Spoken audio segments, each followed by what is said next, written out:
નમસ્કાર મિત્રો, શ્રી સારસ્વત વિદ્યાલય રાતાવાપી આપ સૌનું હાર્દિક સ્વાગત કરે છે.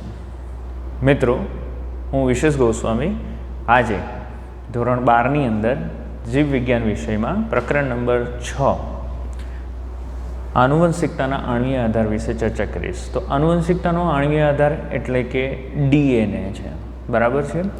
આ ડીએનએ જે છે, ડીએનએ અને એનો ભાગ કે જેને આપણે જનીન કીધો, એ જનીન પ્રોટીન કેવી રીતે બનાવે છે અને ચોક્કસ લક્ષણોની અભિવ્યક્તિ કેવી રીતે કરે છે, તો એના માટે એક પ્રસ્થાપિત પ્રણાલી પ્રક્રિયા વિશે આપણે ચર્ચા કરી હતી. અને પ્રસ્થાપિત પ્રણાલીમાં ડીએનએ જે છે, ડીએનએમાંથી સૌપ્રથમ આરએનએ બને, પ્રત્યાંકનની પ્રક્રિયા, અને આરએનએ જે છે, આરએનએમાંથી પ્રોટીન બનશે, બરાબર. આરએનએમાંથી એટલે કે આરએનએના ઉપયોગથી પ્રોટીન બનશે, એટલે કે ભાષાંતરની પ્રક્રિયા. તો મિત્રો, આજે આપણે ભાષાંતરની પ્રક્રિયા વિશે ચર્ચા કરીશું. ભાષાંતરની પ્રક્રિયા પહેલાં આપણે આના પહેલાંના વિડીયોમાં જોઈ ગયા કે ત્રિઅંકી સંકેતો શું છે, અને આ ત્રિઅંકી સંકેતો શેના ઉપર હાજર હોય, તો એમઆરએનએ ઉપર હાજર હોય છે, બરાબર છે. અને આ ત્રિઅંકી સંકેતો ચોક્કસ એમિનો એસિડ માટે જવાબદાર છે, બરાબર. ટોટલ 64 પ્રકારના ત્રિઅંકી સંકેતો છે, જેમાંથી 3 અર્થહીન છે, સમાપ્તિ સંકેતો, એક પ્રારંભિક સંકેત છે, બરાબર. 61 સંકેતો ચોક્કસ 20 પ્રકારના એમિનો એસિડનું સંકેતન કરે છે. આ બધી માહિતી આપણે લઈ લીધી. ભાષાંતર કેવી રીતે થશે તેના વિશે આજે આપણે ચર્ચા કરવાના છે. તો ભાષાંતરની પ્રક્રિયા જે છે એ પણ 3 ચરણમાં વિભાજિત થઈ છે, બરાબર. પ્રારંભ, પ્રલંબન અને સમાપ્તિ, બરાબર. પ્રારંભ, પ્રલંબન અને સમાપ્તિ. પરંતુ ટેક્સ્ટબુક જે છે, ટેક્સ્ટબુકની અંદર તબક્કાવાર આ 3 તબક્કાઓને સમજાવ્યા નથી. માહિતીઓ ઘણી બધી આપી છે. નીટ માટે ઘણી બધી માહિતી છે, તો એના વિશે પણ આપણે ચર્ચા કરીશું. અને આપણે તબક્કાવાર પણ જોઈશું કે પ્રારંભ શું છે, પ્રલંબન શું છે અને સમાપ્તિ શું છે. તો સૌપ્રથમ તો પહેલાં એ સમજવું પડે આપણે કે જે કોષ છે, એ કોષની અંદર કોષ કેન્દ્રમાં જે ડીએનએ હતું, બરાબર, ડીએનએ, એમાંથી પ્રત્યાંકનની પ્રક્રિયા દ્વારા આરએનએ બન્યો, બરાબર, એમઆરએનએ. આ જે એમઆરએનએ છે, હવે અહીં જે કોષ કેન્દ્ર છિદ્ર છે, કોષ કેન્દ્ર છિદ્ર દ્વારા બહાર આવશે, બરાબર. અને બહાર આવીને અહીં જે રિબોઝોમ છે, રિબોઝોમ આપણે ભણી ગયા છે, પટલ વિહીન અંગિકા છે. જો આદિકોષ કેન્દ્રી હોય તો 70S પ્રકારના રિબોઝોમ, સુકોષ કેન્દ્રી હોય તો 80S પ્રકારના રિબોઝોમ. અને રિબોઝોમના 2 પેટા એકમ છે, એક મોટો પેટા ઉપેકમ અને એક નાનો પેટા ઉપેકમ. તો એના ઉપર આ એમઆરએનએ ગોઠવાશે. કઈ રીતે? તો આ બાજુ 5' છેડો હશે અને આ બાજુ 3' છેડો હશે. અને અહીં આ રિબોઝોમ ઉપર એમઆરએનએ ગોઠવાય કોષરસમાં અને ભાષાંતરની પ્રક્રિયા થાય. તો ભાષાંતરની પ્રક્રિયા ક્યાં થાય? કોષરસમાં. પ્રત્યાંકનની પ્રક્રિયા ક્યાં થાય? કોષ કેન્દ્રમાં. હવે ભાષાંતરની પ્રક્રિયા કેવી રીતે થશે તેના વિશે આજે આપણે સવિસ્તાર સમજીશું. તો એમિનો એસિડનું બહુલીકરણ છે. ભાષાંતરની પ્રક્રિયા એટલે બીજું કંઈ જ નથી. શું છે? એમિનો એસિડનું બહુલીકરણ. ઘણા બધા એમિનો એસિડ એક પછી એક ગોઠવાય, બરાબર, એને એમિનો એસિડનું બહુલીકરણ કહેવાય. એટલે કે પોલીપેપ્ટાઇડ શૃંખલાનું નિર્માણ છે, બરાબર. અહીં એમઆરએનએ ઉપર આવેલા સંકેતો અનુસાર એક એમિનો એસિડ આવીને ગોઠવાશે અને એક લાંબી શૃંખલા બનાવશે, બરાબર. અને એમિનો એસિડની લાંબી શૃંખલા બને એટલે એને શું કહેવામાં આવે? એમિનો એસિડનું બહુલીકરણ. એટલે આ શું થઈ ગઈ? પોલીપેપ્ટાઇડ શૃંખલા. પોલીપેપ્ટાઇડ શૃંખલામાંથી શું બનશે? પ્રોટીન બનશે, બરાબર. એમઆરએનએના જે બેઝ ક્રમ છે, બરાબર, એ એમઆરએનએના બેઝ ક્રમ નક્કી કરશે કે એમિનો એસિડના ક્રમ કયા હોવા જોઈએ, બરાબર. એટલે શું? તો અહીં જે એમઆરએનએ છે, આ એમઆરએનએ ઉપર 5' છેડો અને 3' છેડો. તો એમઆરએનએ ઉપર હંમેશા શરૂઆત જે છે, ભાષાંતરની શરૂઆત AUGથી થશે, બરાબર. ત્યાર પછી કયા સંકેતો છે? UUA, UGG,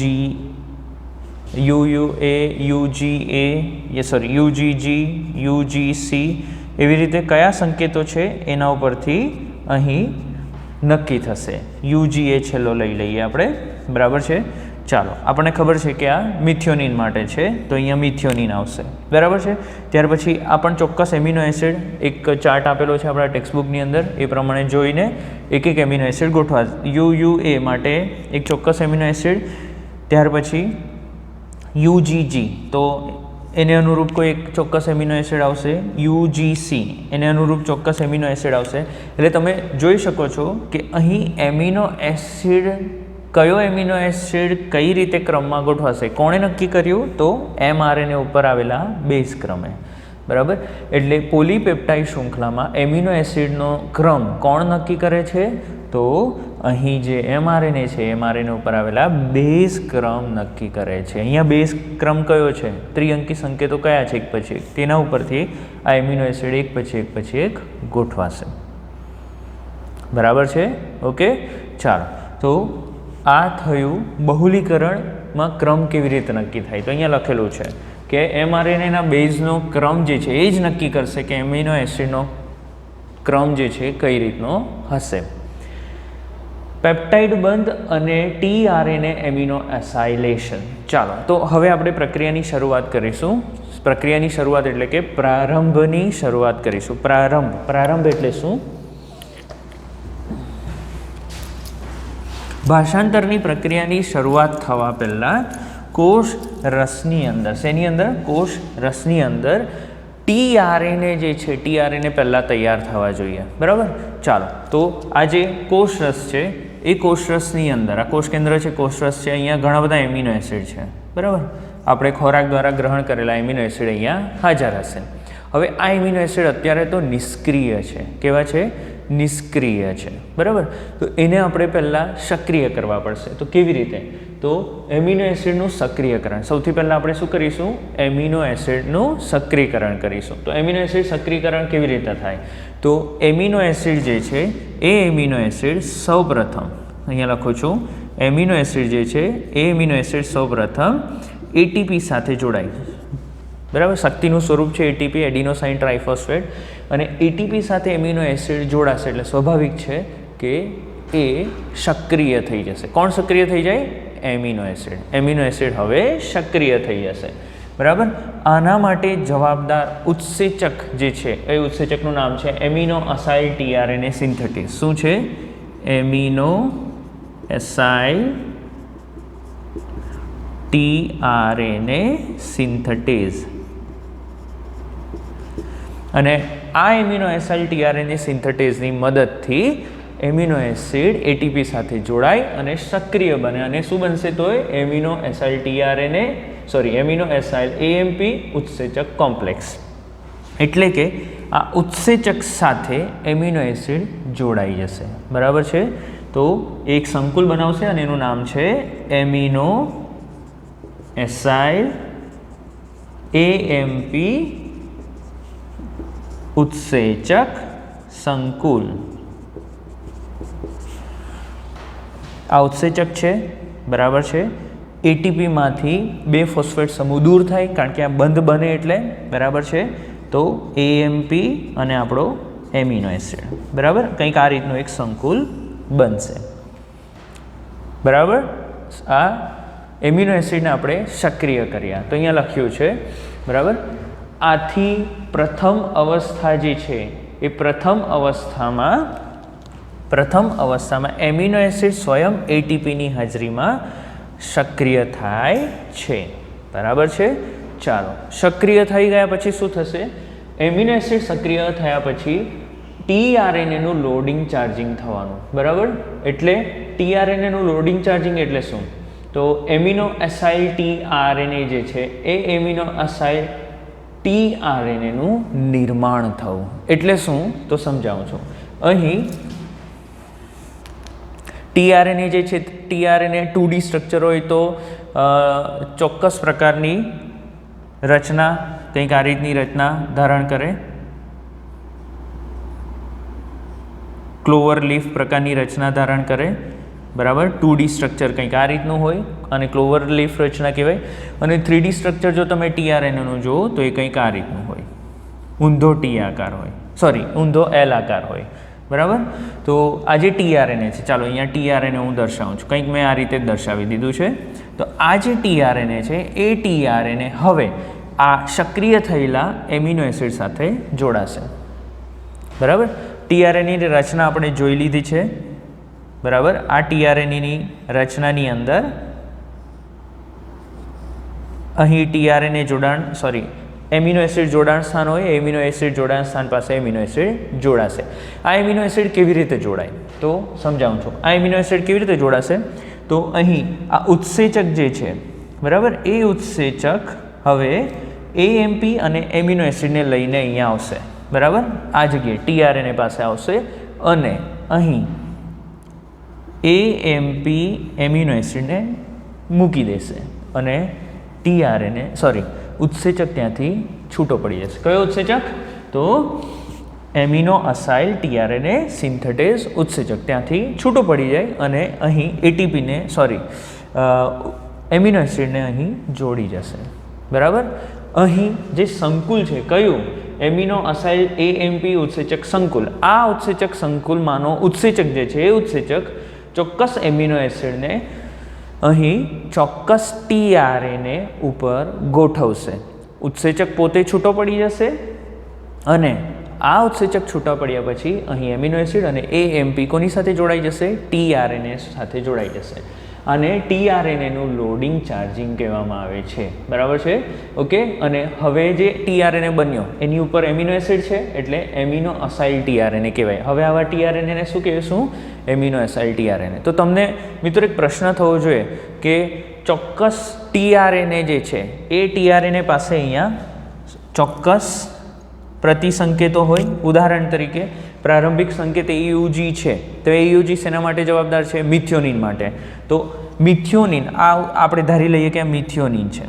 બરાબર. ઓકે. આ મિથિયોનિન ધરાવતો ટીઆરએનએ પાસે પ્રતિસંકેત કયા આવવા જોઈએ? તો એની પાસે પ્રતિસંકેત હંમેશા એયુજીનું વિરુદ્ધમાં હોય. બરાબર. એયુજીનું વિરુદ્ધ હોવું જોઈએ. બરાબર. એટલે શું? યુએસી પ્રતિસંકેત હોવા જોઈએ. તો તમને પ્રશ્ન થવો જોઈએ કે એમિનો અસાઇલ ટીઆરએનએ સિન્થેટેઝ કે જે આની સાથે જોડાયેલો હતો, એમિનો એસિડ સાથે જોડાયેલો, એને કેવી રીતે ખબર પડશે કે મારે આ મિથિયોનિનને આ જ ટીઆરએનએ કે જેની પાસે પ્રતિસંકેત યુએસી છે એની સાથે જ જોડવાનો છે એવું કેવી રીતે ખબર પડશે? તો મિત્રો અહીં 20 પ્રકારના એમિનો એસિડ છે. બરાબર છે. અને દરેક એમિનો એસિડ માટે જુદા જુદા એમિનો એસાઇલ ટીઆરએનએ સિન્થેટેઝ આવેલા છે. એટલે પ્રત્યેક એમિનો એસિડ માટે અલગ અલગ એમિનો એસાઇલ ટીઆરએનએ. બરાબર છે. એટલે એ જે એમિનો એસાઇલ ટીઆરએનએ જુદા જુદા એમિનો એસાઇલ ટીઆરએનએ એ પોતે શોધી કાઢશે ચોક્કસ ટીઆરએનએ કે જે ચોક્કસ પ્રતિસંકેત ધરાવે ને એના ઉપર એમિનો એસિડને છોડીને છૂટો પડશે. બરાબર. ચાલો. તો અહીં એમિનો એસિડ સ્વયં એટીપીની હાજરીમાં સક્રિય થયો અને એક સંકુલ બનાવ્યું. એ સંકુલનું નામ હતું એમિનો એસાઇલ એએમપી ઉત્સેચક સંકુલ અને હવે પોતાના સંબંધિત ટીઆરએનએ સાથે જોડાય. એટલે કે ટીઆરએનએનું લોડિંગ ચાર્જિંગ થાય અને અહીં હવે જે ટીઆરએનએ છે એમિનો એસિડ ધરાવતો હોવાથી એને એમિનો અસાઇલ ટીઆરએનએ કહીશું. બરાબર. આ પ્રક્રિયાને ટીઆરએનએનું આવેશીકરણ અથવા તો ટીઆરએનએ એમિનો એસાઇલેશન કહેવામાં આવે છે. શું કહેવામાં આવે? ટીઆરએનએનું આવેશીકરણ અથવા તો ટીઆરએનએ એમિનો એસાઇલેશન કહેવામાં આવે છે. આવેશીકરણ એટલે શું? એટલે કે ચાર્જ થવું. ટીઆરએનએ હવે કેવો થઈ ગયો? સક્રિય થઈ ગયો, ચાર્જ થઈ ગયો. બરાબર. ચાલો. હવે આવા બે આવેશિત ટીઆરએનએ એકબીજાની નજીક આવે અને પેપ્ટાઇડ બંધ રચે છે અને અહીં ઉત્પ્રેરક ચોક્કસ ઉત્સેચક આ પ્રક્રિયાને ઝડપી બનાવે છે. તો મિત્રો અહીંયા એક ઉદાહરણ મેં આપ્યું છે. અહીંયા એક આ એમિનો એસિડ છે, આ બીજો એમિનો એસિડ છે. બંને એમિનો એસિડ એક એક ટીઆરએનએ પર હાજર હશે. એમની વચ્ચે પેપ્ટાઇડ બંધ રચાય. હવે પેપ્ટાઇડ બંધ કોની વચ્ચે રચાય? તો એક એમિનો એસિડના કાર્બોક્સિલિક સમૂહનું બીજા એમિનો એસિડના એમિનો સમૂહ સાથે જોડાણ થાય અને ચોક્કસ પેપ્ટાઇડ બંધ રચાય. એ કેવી રીતે તે આપણે ટૂંક સમયમાં જોઈશું. બરાબર છે. ચાલો. હવે આપણે ચર્ચા કરવાના છે. તો હજુ તો પ્રક્રિયાની શરૂઆત નથી કરી. આજે તો પ્રક્રિયા માટે જરૂરી ઘટકો કયા કયા છે એના વિશે ચર્ચા કરી રહ્યા છે. બરાબર. ચાલો. હવે આપણે એમઆરએનએ બહાર નીકળી આવ્યો. હવે એમઆરએનએ ક્યાં ગોઠવાશે? તો એ રિબોઝોમ ઉપર ગોઠવાશે. ક્યાં ગોઠવાશે? રિબોઝોમ ઉપર. તો એ રિબોઝોમ ઉપર કેવી રીતે ગોઠવાય તેના વિશે ચર્ચા કરીએ. ચાલો. રિબોઝોમની વાત કરીએ તો આદિકોષ કેન્દ્રીય કોષમાં રિબોઝોમ કયા પ્રકારના છે? 70S પ્રકારના, સુકોષ કેન્દ્રીમાં 80S પ્રકારના. તો આ 70S અને 80Sમાં બે ઉપએકમો આવે, એક મોટો ઉપએકમ અને એક નાનો ઉપએકમ. ચાલો તો હું અહીંયા દર્શાવું છું. તો આ એક મોટો ઉપએકમ છે, બરાબર, અને આ એક નાનો ઉપએકમ છે. ઠીક છે. 70S હોય તો આ 50S અને આ 30S, અને 80S હોય તો એટલે કે સુકોષ કેન્દ્રી હોય તો આ થશે 60S અને આ છે 40S. ઇન શોર્ટ આપણે અત્યારે વાત કરવાના છે નાના ઉપએકમની. શેની વાત કરવાના છે? નાના ઉપએકમની. આ જે નાનો ઉપએકમ છે એ નાના ઉપએકમ ઉપર mRNA ગોઠવાય, બરાબર છે. આ 5' છેડો અને આ 3' છેડો, આ ખાસ યાદ રાખવાનું છે. કયા ઉપએકમ ઉપર? નાના ઉપએકમ ઉપર અહીં mRNA ગોઠવાય છે. તો રિબોઝોમની વાત કરીએ તો રિબોઝોમ એ કોષીય ફેક્ટરી છે. કેમ? કારણ કે પ્રોટીનનું સંશ્લેષણ કરવા માટે જવાબદાર છે. રિબોઝોમની વાત કરીએ તો રિબોઝોમમાં અહીં જે બંધારણ છે, બંધારણમાં બે વસ્તુ જોવા મળે. એક સંરચનાત્મક RNA જોવા મળે, જેને આપણે rRNA પણ કહીએ, અને 80 પ્રકારના પ્રોટીન હાજર હોય છે, બરાબર છે. 80 પ્રકારના પ્રોટીન હાજર હોય છે. આપણા ટેક્સ્ટબુકની અંદર આ વસ્તુ મેન્શન કરેલ છે, ખાસ યાદ રાખવાનું છે. એ જ્યારે નિષ્ક્રિય સ્વરૂપે હોય ત્યારે બે પેટા એકમો જોવા મળે, એક મોટો પેટા એકમ અને બીજો છે નાનો પેટા એકમ. તો અહીંયા બતાવ્યું છે મોટો પેટા એકમ અને નાનો પેટા એકમ, બરાબર.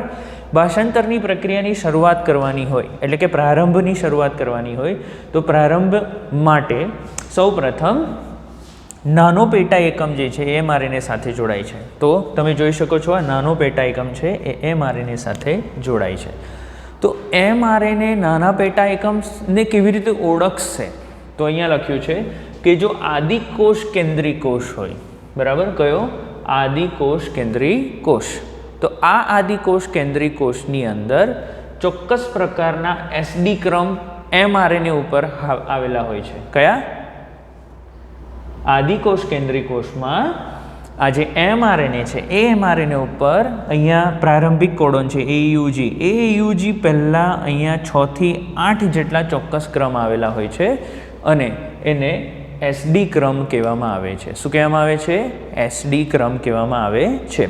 મિત્રો અહીં આ જે SD ક્રમ છે, બરાબર, એ SD ક્રમ એક સાયન્ટિસ્ટ સાઇન ડેલ્ગારનો, બરાબર, સાઇન ડેલ્ગારનો ક્રમ તરીકે ઓળખાય અને એ રીતે નામ આપવામાં આવ્યું છે.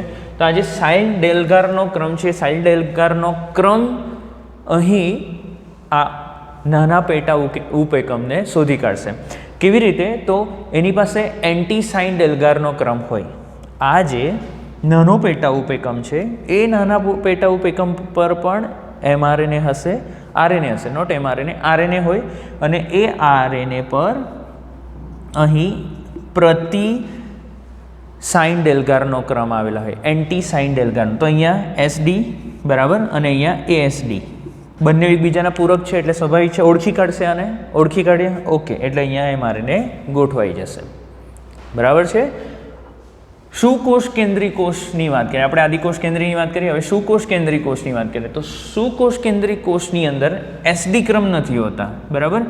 AUG પહેલાં, પ્રારંભિક કોડોન પહેલાં 7mg કેપ, 7mg કેપ યાદ રાખજો, 7mg કેપ તરીકે અહીં ચોક્કસ શૃંખલા હોય અને એ 7mg કેપની અહીં પ્રતિ સમાંતર શૃંખલા હશે, બરાબર. અહીં mRNA પરની 7mg કેપ આ પ્રતિ સંકેતોને ઓળખી કાઢશે અને અહીંયા ગોઠવાઈ જશે, બરાબર. તો અહીં સૌપ્રથમ આપણે શું કર્યું? mRNAને ગોઠવી કાઢ્યો. mRNA ગોઠવવા માટે mRNA ઉપર અહીં આદિકોષ કેન્દ્રીમાં SD ક્રમ હોય, બરાબર, સાઇન ડેલ્ગારનો ક્રમ, અને સુકોષ કેન્દ્રી કોષમાં 7mg કેપ ક્રમ હોય. અને એ ક્રમ ક્યાં હોય? તો AUG પ્રારંભિક કોડોન પહેલાં આવેલા હોય, બરાબર. અહીંયા આપણે એક ચોક્કસ લખેલું છે, એક જગ્યાએ નોંધ કરેલી છે કે સક્ષમ ભાષાંતર પ્રક્રિયા માટે ચોક્કસ પ્રકારના ભાષાંતર રહિત વિસ્તારો આવેલા હોય છે. ભાષાંતર રહિત એટલે કે અનટ્રાન્સલેટેડ રિજન્સ આવેલા હોય છે. અનટ્રાન્સલેટેડ રિજન કે જે ભાષાંતર, એનું ક્યારે પણ ભાષાંતર થતું નથી, એ કોઈ એમિનો એસિડનું સંકેતન કરતા નથી, અને બંને છેડા પર આવેલા, 5' છેડા પર બી આવેલા હોય, આ બાજુ બી આવેલા હોય અને આ બાજુ બી આવેલા હોય, બરાબર. અને આ જે ચોક્કસ પ્રકારના ભાષાંતર રહિત વિસ્તાર છે એ 5' છેડા પહેલાં અને 3' છેડા પછી આવેલા હોય અને સક્ષમ ભાષાંતરની પ્રક્રિયા માટે જવાબદાર છે. એના દ્વારા એક ચોક્કસ ભાષાંતરની પ્રક્રિયા પરિપૂર્ણ થશે, સમાપ્ત થશે. શરૂઆત બી થાય અને સમાપ્ત બી થાય. કેમ? કારણ કે શરૂઆતનો ક્રમે આપણને મદદ કરી, બરાબર. કયા ક્રમ? તો ક્યાં તો એસડી ક્રમ, ક્યાં તો 7FG કેપે મદદ કરી. શું? mRNAને રિબોઝોમના નાના પેટા ઉપેકમ ઉપર ગોઠવા માટે, બરાબર.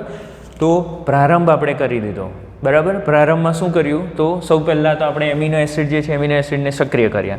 પછી એમિનો એસિડને કોના ઉપર બેસાડી દીધા? તો એમિનો એસિડને ચોક્કસ ટીઆરએનએ ઉપર બેસાડી દીધા, એટલે કે ટીઆરએનએનું એમિનો એસાઇલેશન થયું, બરાબર છે. ચાલો, હવે ટીઆરએનએ પણ રેડી છે. એમઆરએનએને આપણે કોના ઉપર બેસાડી દીધા? તો રિબોઝોમના પેટા ઉપેકમ, નાના પેટા ઉપેકમ પર બેસાડી દીધા. ચાલો, હવે શું થશે?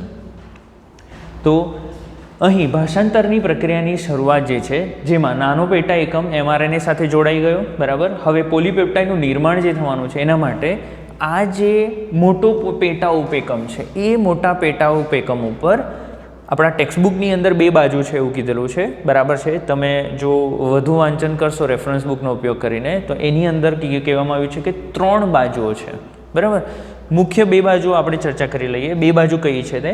તો આ એક બાજુ, બરાબર છે, આ બીજી બાજુ, અને આ બાજુની તરફ ત્રીજી બાજુ હોય એ દર્શાવેલી હોતી નથી.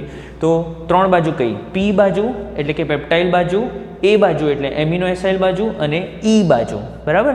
તો સૌપ્રથમ આ જે પહેલી બાજુ છે એને પી બાજુ કહેવાય, બરાબર, પેપ્ટાઇલ બાજુ, બરાબર. ત્યાર પછી એ બાજુ અને આ તરફ ઈ બાજુ આવે, બરાબર. એટલે 3 ખાના એમ સમજી લો ને, 3 ખાના આવેલા છે. મુખ્ય 2 બાજુઓ છે, કઈ? પી અને એ બાજુ. કઈ કઈ આવેલી છે? પી અને એ બાજુ. આમ 2 મુખ્ય બાજુઓ આવેલી હોય છે, બરાબર. ઈ બાજુ આ તરફ હશે. હવે શું છે તે સમજાવું છું. સૌ પ્રથમ અહીં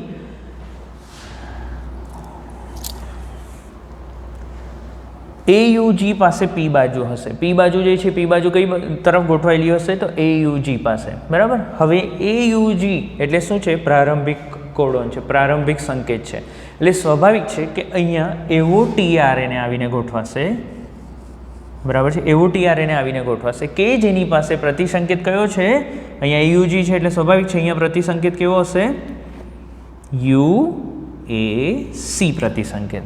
અને આપણને ખબર છે AUG સંકેત હોય એટલે એની સાથે જોડાનાર ટીઆરએનએ હંમેશા મિથિયોનિન લઈને આવે. શું લઈને આવે? મિથિયોનિન, બરાબર. એટલે આ મિથિયોનિન મેટ ટીઆરએનએ કહેવાય, બરાબર. અહીં ઘણીવાર આ મિથિયોનિન જે છે, મિથિયોનિન સાથે ફોર્માઇલ સમૂહ જોડાયેલો હોય. કયો? ફોર્માઇલ સમૂહ, એટલે એને એફ મિથિયોનિન કહેવાય.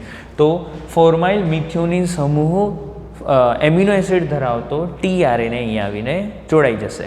ક્યાં? પી સ્થાન ઉપર, એટલે કે પેપ્ટાઇલ બાજુ ઉપર જોડાઈ જશે, બરાબર. ચાલો, પ્રારંભ થઈ ગયો. આને પ્રારંભ કહેવાશે. શું કહેવાશે? પ્રારંભ. તો પહેલી પ્રક્રિયા આપણે જોઈ લીધી. કઈ? પ્રારંભ. તો પ્રારંભમાં આપણે શું કર્યું?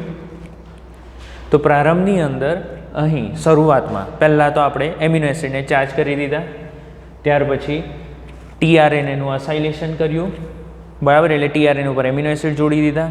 ત્યાર પછી એમઆરએનએને રિબોઝોમના પેટા ઉપેકમ ઉપર ગોઠવી દીધો, અને અહીં જે રિબોઝોમના નાના પેટા ઉપેકમ ઉપર એમઆરએનએને ગોઠવી દીધો, અને મોટો પેટા ઉપેકમ છે એના ઉપર જે પી બાજુ છે એ પી બાજુ ઉપર સૌથી પહેલો ટીઆરએનએ ગોઠવી દીધો કે જેની પાસે મિથિયોનિન છે. એ કેમ? કારણ કે અહીં હંમેશા પહેલો જે કોડ હોય, પહેલો જે સંકેત હોય હંમેશા એ કયો હોય? AUG, કારણ કે પ્રારંભિક સંકેત છે, બરાબર. ત્રિઅંકી સંકેતોમાં આપણે ભણી ગયા. તો AUGની સામે એક્ઝેક્ટલી UAC પ્રતિસંકેત ધરાવતો ટીઆરએનએ કે જે હંમેશા મિથિયોનિન લઈને જ આવશે, મિથિયોનિન વાળો ટીઆરએનએ ગોઠવાઈ ગયો, પ્રારંભ થઈ ગયો, બરાબર. હવે થશે પ્રલંબન. શું થશે? પ્રલંબન. પ્રલંબન એટલે શું તે આપણે જોઈ લઈએ.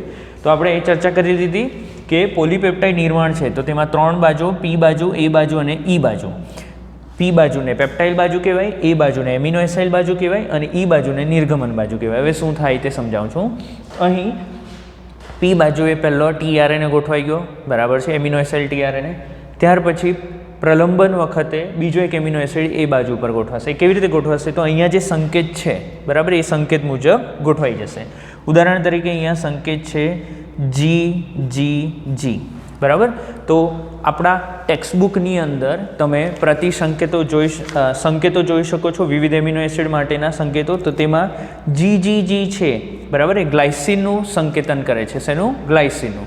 તો સ્વાભાવિક છે અહીં એવો tRNA આવીને ગોઠવાશે કે જેની પાસે શું હોય? ગ્લાયસિન. શું હોય? ગ્લાયસિન એમિનો એસિડ, બરાબર છે. ઓકે. કેમ ગ્લાયસિન એમિનો એસિડ વાળો tRNA આવ્યો? કારણ કે અહીંયા GGG છે, એટલે એવો tRNA આવીને ગોઠવાશે કે જેની પાસે પ્રતિસંકેત CCC હોય. કેવો હોય? પ્રતિસંકેત કેવો હોય? CCC. એ જ આવીને ગોઠવાઈ શકે, શોધશે કોડને, પોતાના પ્રતિસંકેત કોડને શોધશે. અહીંયા CCC છે તો સ્વાભાવિક છે C કોની સાથે શું જોડાય? G સાથે, એટલે GGG વાળો છે એટલે અહીંયા આવીને એ સ્થાન ઉપર જોડાશે. એટલે હવે પ્રલંબનની પ્રક્રિયાની શરૂઆત થઈ, બરાબર. ચાલો, અહીં P અને A બાજુ ઉપરના એમિનો એસિડ પેપ્ટાઇડ બંધથી જોડાય છે, બરાબર છે. ઓકે. અને આ પેપ્ટાઇડ બંધથી જોડાવા માટે 23S RNA ઉત્સેચક જવાબદાર છે, રિબોઝાઇમ ઉત્સેચક જવાબદાર છે. આ ખાસ કરીને આદિકોષ કેન્દ્રીય કોષમાં જોવા મળે, બરાબર. રિબોઝાઇમ ઉત્સેચક આના માટે જવાબદાર છે. કેવી રીતે પેપ્ટાઇડ બંધ બને તે અહીંયા તમને બતાવી દીધું, બરાબર. તો આ રીતે પેપ્ટાઇડ બંધ બને છે. તો અહીંયાનો એમિનો એસિડ પહેલો એમિનો એસિડ અને બીજો એમિનો એસિડ વચ્ચે શું થશે? પેપ્ટાઇડ બંધ રચાશે. શું થશે? પેપ્ટાઇડ બંધ. હવે આપણે પ્રલંબન સમજી રહ્યા છીએ, બરાબર. પ્રારંભ તો કરી દીધો, પ્રલંબન. તો અહીં તેના માટે આ જે રિબોઝાઇમ છે, રિબોઝાઇમ ઉત્સેચક જવાબદાર છે. ભાષાંતર એકમ જે છે એ ભાષાંતર એકમમાં કયા કયા સ્થાનો હોય? તો પહેલું છે પ્રારંભિક સંકેત સ્થાન હોય, એટલે શરૂઆતમાં હંમેશા AUG જ હોય, બરાબર. અને જે 3' છેડો છે, 3' છેડા ઉપર સમાપ્તિ સંકેત હોય. આપણે ત્રિઅંકી સંકેતમાં ભણેલા છે. સમાપ્તિ સંકેતો કયા કયા? UAA અથવા UAG અથવા UGA, આ ત્રણમાંથી કોઈ પણ એક હોય. તો આપણે ઉદાહરણ તરીકે કોઈ એક સંકેત લઈ લઈએ અહીંયા, બરાબર. ઉદાહરણ તરીકે આપણે UAA લઈ લઈએ. UAA આ સમાપ્તિ સંકેત હાજર હોય છે 3' છેડા તરફ, ઠીક છે. 3' છેડા પછી પણ થોડોક ભાગ અહીંયા હોય અને આપણે એને શું કીધેલું? ભાષાંતર રહિત વિસ્તાર, બરાબર. ચાલો, ભાષાંતર રહિત વિસ્તારો પણ આવેલા હોય છે. ભાષાંતર રહિત વિસ્તારો બંને તરફ છે, 5' છેડા પાસે બી છે અને 3' છેડા પાસે બી છે. એનું મહત્ત્વ છે કારણ કે સક્ષમ ભાષાંતરની પ્રક્રિયા માટે જવાબદાર છે. તેમાં આપણે આગળની તરફના બે ઘટકો SD ક્રમ અને 7mg ક્રમ કેપ વિશે ચર્ચા કરી લીધી છે, બરાબર. ચાલો, હવે પ્રારંભ જે છે, પ્રારંભ થયા પછી પ્રલંબન છે, એ પ્રલંબનમાં શું થશે? તો પહેલો એમિનો એસિડ તો ઓલરેડી જોડાઈ ગયો, બીજો એમિનો એસિડ જોડાઈ ગયો, અહીં બંને વચ્ચે પેપ્ટાઇડ બંધ રચાઈ ગયો. પેપ્ટાઇડ બંધ રચાઈ જશે એટલે અહીંયાથી tRNA છૂટો પડી જાય, બરાબર છે. હવે tRNA છૂટો પડશે તો કેવી રીતે શું થશે તે સમજાવું છું.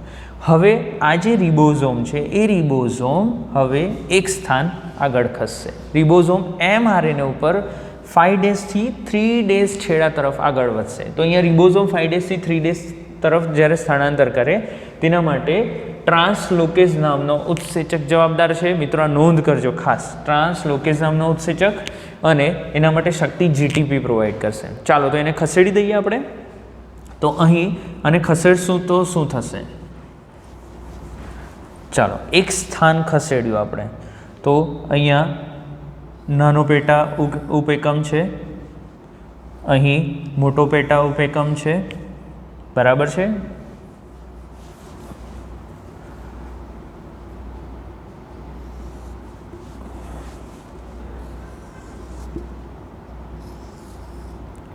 ચાલો, હવે જે